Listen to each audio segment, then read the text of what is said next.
Assalamualaikum warahmatullahi wabarakatuh. Apa kabar anak-anakku generasi PAI yang soleh dan solehah? Semoga kalian semua dalam ridho dan rahmat Allah subhanahu wa ta'ala. Amin ya Allah ya rabbal alamin. Masih dalam materi menghindari minuman keras, judi dan pertengkaran dalam pertemuan ketiga. Namun sebelumnya jangan lupa kita berdoa terlebih dahulu untuk mengawali kegiatan pembelajaran ini. Berdoa mulai, berdoa selesai. Selanjutnya Bapak akan mengabsen terlebih dahulu. Silahkan kalian isi absensi melalui Google Form yang sudah Bapak bagikan di grup masing-masing ya, di grup kelas masing-masing. Ya, baik.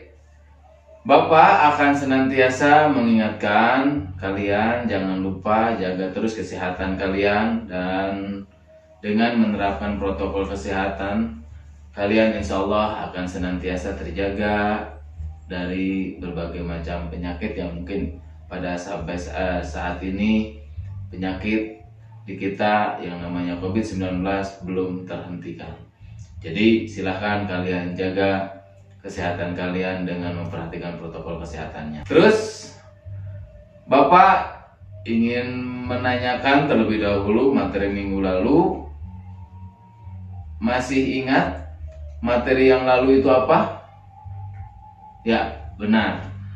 Yaitu materi masih dengan menghindari minuman keras dengan hukum tajwidnya, yaitu qalqalah sugro dan qalqalah kubro, serta isi kandungan ayat Al-Quran surat Al-Maidah ayat 90 dan sampai 92.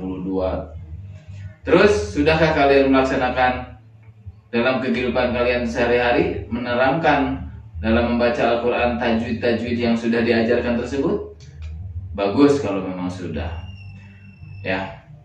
Terus selanjutnya, apa sih tujuan pembelajaran kita hari ini dalam materi menghindari minuman keras, judi dan pertengkaran dalam pertemuan ketiga ini?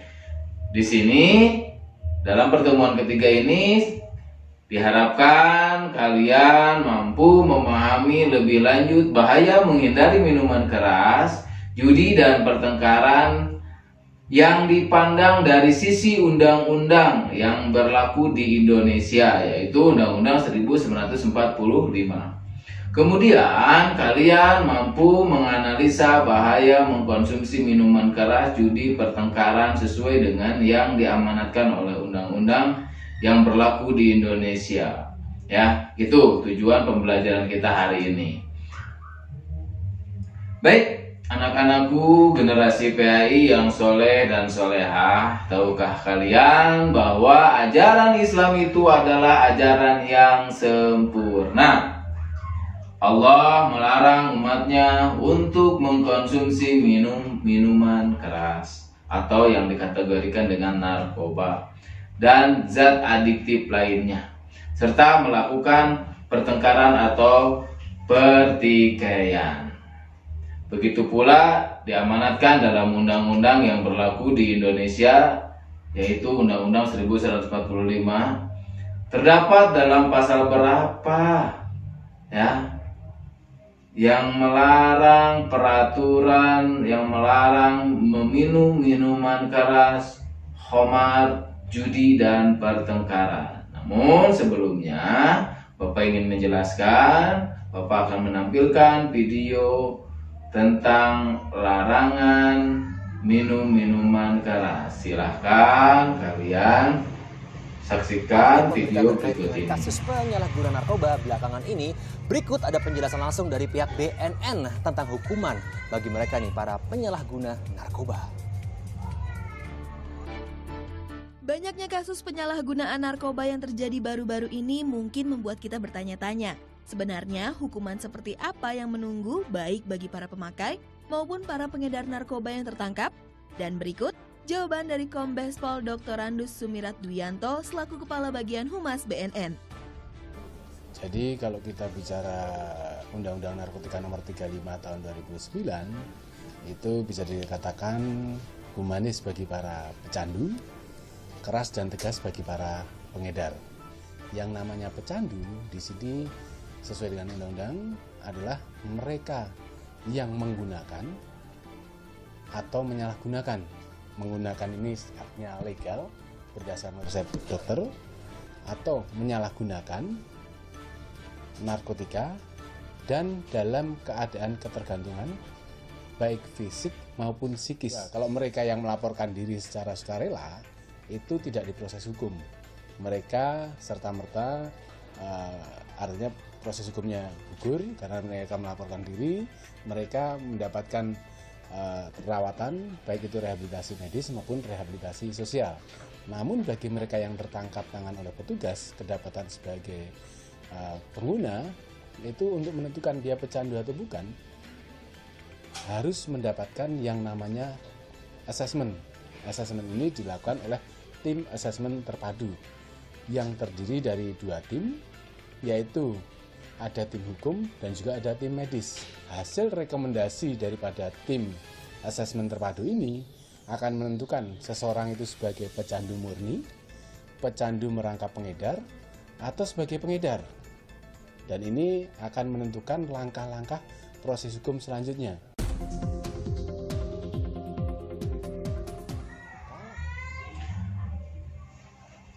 Ya, barusan adalah peraturan tentang larangan meminum minuman keras atau narkoba. Nah, nanti silakan kalian catat ya. Seperti apa peraturan-peraturan yang dicatat yang sudah diterangkan barusan dari video tersebut. Kemudian setelah video yang pertama tadi, Bapak akan kembali menampilkan larangan tentang berjudi ya. Kita lihat ini, perhatikan. Halo guys, selamat datang kembali di video Sari.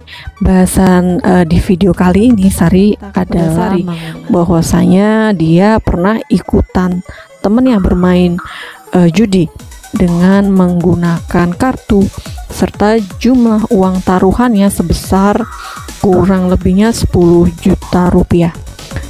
Lalu salah satu kesepakatan aturan dalam permainan tersebut adalah para pemain mencari kartu kecil berjumlah di bawah 9. Gar menjelaskan dalam permainan tersebut pertama-tama kartu dikocok oleh bandar. Lalu kartu tersebut dibagikan ke setiap pemain sebanyak. Lalu kemudian setelah Gar menjelaskan detail permainannya kepada Sari, kemudian Gar mencoba membujuk Sari untuk bergabung di permainan tersebut karena bisa menambah mata pencaharian. Lalu dengan cepat tanpa berpikir panjang, lalu Sari menjelaskan kepada Gar bahwasanya permainan tersebut jika ketahuan oleh aparat yang berwenang bisa jadi Gar dikenai sanksi pidana.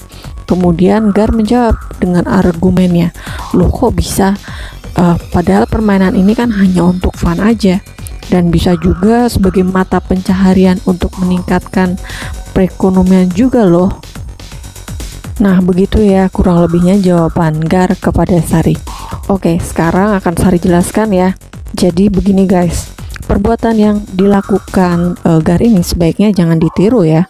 Karena apa?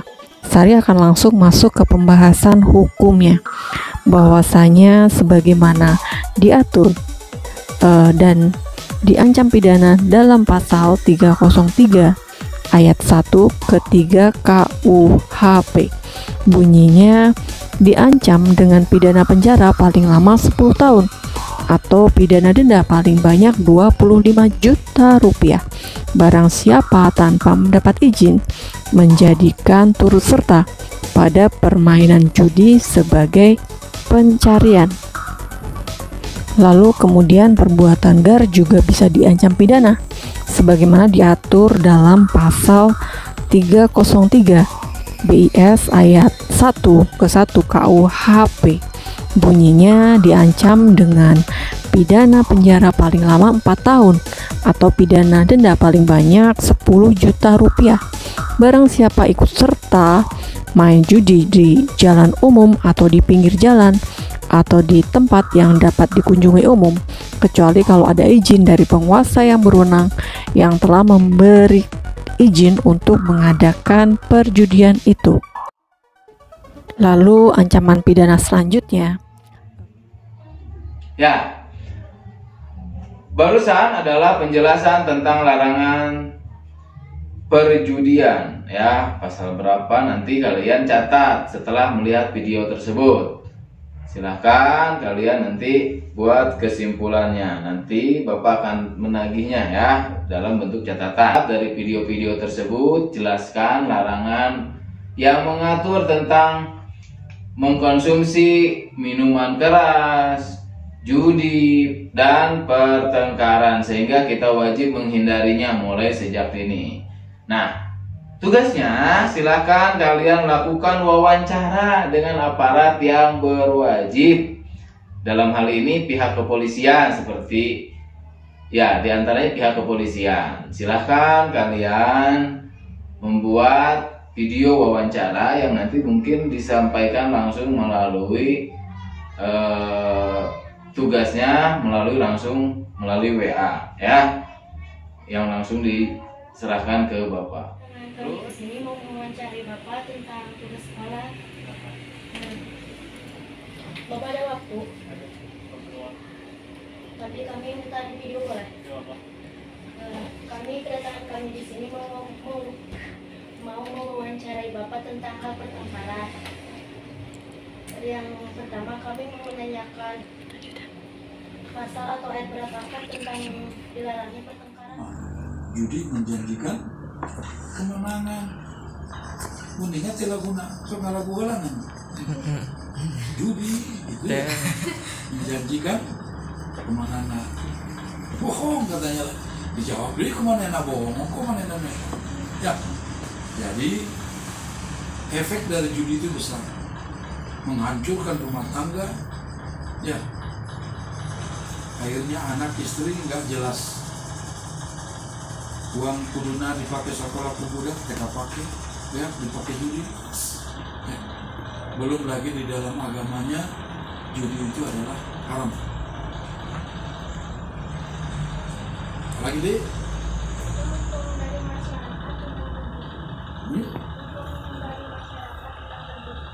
Nah, untuk menghindari masyarakat untuk tidak berjudi, ya. Orang itu gitu anta masalah.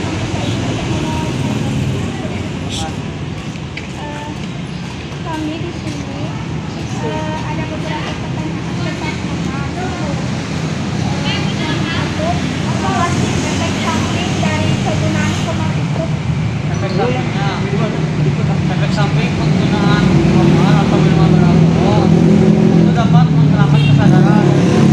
Jadi kesadarannya gini, pikirannya kemana-mana. Jadi dalam kepolisian ini, kenapa itu dilarang? Karena dengan minuman keras atau yang disebut dengan khamar itu kan dia nggak sadar ya. Nah, dia berbuat tindakan kriminal atau tindakan kejahatan.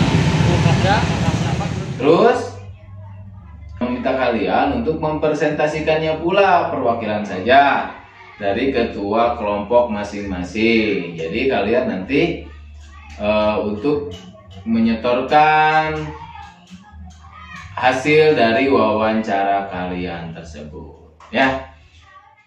Assalamualaikum warahmatullahi wabarakatuh. Nama saya Siti Saada Utbiah. Saya perwakilan dari kelompok 1 yang beranggota Ribdah Nur Faidah, Konita Nur Halija, Muhammad Esyam Rizki, Muhammad Rajib. Saya di sini akan mempresentasikan hasil wawancara kemarin. Jadi kesimpulannya adalah kita harus menjauhi minuman khamar, minuman keras sejak dini, karena khamar ini akan menghilangkan kesadaran kita. Jadi kalau kita tidak menghindarinya sejak dini, nanti kalau sudah dewasa akan kebawakan oleh orang-orang yang tidak baik. Sekian dari saya. Wassalamualaikum warahmatullahi wabarakatuh. Assalamualaikum warahmatullahi wabarakatuh. Perkenalkan, nama saya Dea. Saya perwakilan dari kelompok 3 kelas 8A yang beranggota Siti Amelia, Kaila, Wandi, Najmi, dan Yuda. Saya akan mempresentasikan kesimpulan wawancara tentang pertengkaran. Jadi, kita harus menjauhi pertengkaran karena pertengkaran dapat membahayakan diri kita, dapat melukai diri kita. Dan ketika kita melakukan pertengkaran, kita akan terputus dari tali silaturahmi ataupun tali persaudaraan. Dan ketika kita juga melakukan pertengkaran, kita akan masuk penjara dan kita akan dijerat Undang-Undang 184 KUHP. Cukup. Baik anak-anakku yang soleh dan soleha, demikian yang hari ini kita pelajari. Kesimpulannya: 1. Jauhi narkoba. 2. Jauhi perjudian. 3. Jauhi pertengkaran. Karena hal tersebut dilarang oleh agama. Selain itu dilarang pula oleh undang-undang yang berlaku di Indonesia ini, yaitu Undang-Undang 1945. Tanamkan hal tersebut dalam kehidupan sehari-hari agar kita terhindar dari yang namanya mara bahaya dan senantiasa kita mendapat ridho dan pertolongan Allah Subhanahu wa Ta'ala. Dan untuk minggu depan kita akan membahas bab yang ketiga, yaitu bab tentang sikap berlaku jujur dan adil. Ya, itu demikian yang bisa Bapak sampaikan hari ini. Untuk menutup acara ini, kita baca doa dengan mengucapkan Alhamdulillahirabbil alamin. Demikian yang bisa Bapak sampaikan. Wassalamualaikum warahmatullahi wabarakatuh.